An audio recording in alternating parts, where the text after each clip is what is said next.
Hello dear students, welcome back again to this video series on propositional logic. So we have already learned the different properties of propositional logic.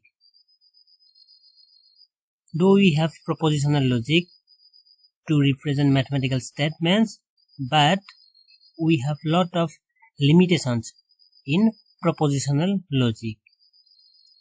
And today I want to start a very important topic, that is predicate. So basically today I want to discuss what is the predicate logic, what is its importance, and though we have propositional logic, why we require this predicate logic. So let's start. So I want to start with an example. Say I want to convert the sentence. Let's take this example.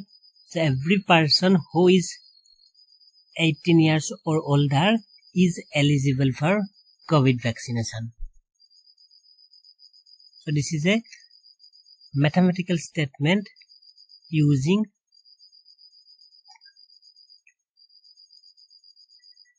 so consider the example, every person who is 18 years or older is eligible for COVID vaccination.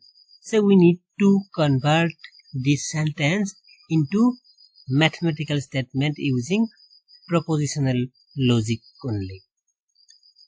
So what we can do?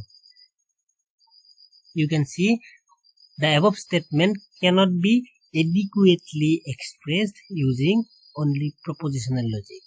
Why? The problem is in trying to do so, propositional logic is not expressive enough to deal with quantified variables. It would have been easier if the statement were referring to a specific person, but since it is not the case and the statement applies to all people who are 18 years or older, we are stuck. Clear? Therefore, we need a powerful type of logic, and here comes the predicate logic. Clear? The predicate logic overcomes the disadvantage of propositional logic.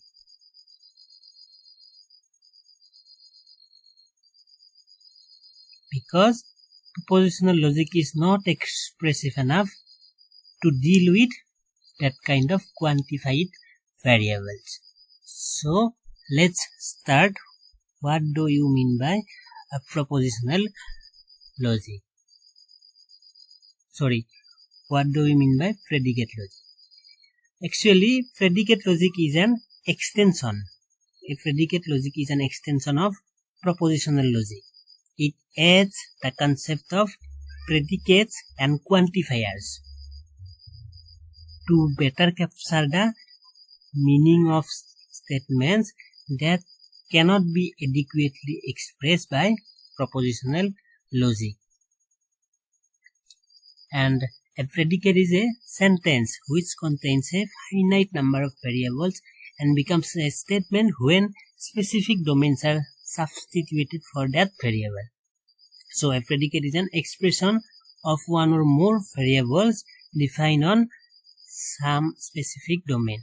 The logic associated with the predicate is any statement is called predicate logic. For example, you can see this example. So Rakesh is a bachelor. So here you can see is a bachelor is a predicate. Rakesh is a bachelor. In this sentence, is a bachelor is a predicate. So it can be symbolically written as capital B within bracket small r. Clear? Another say example, take an example, say this painting is red. This painting is red. Here painting is red is the predicate.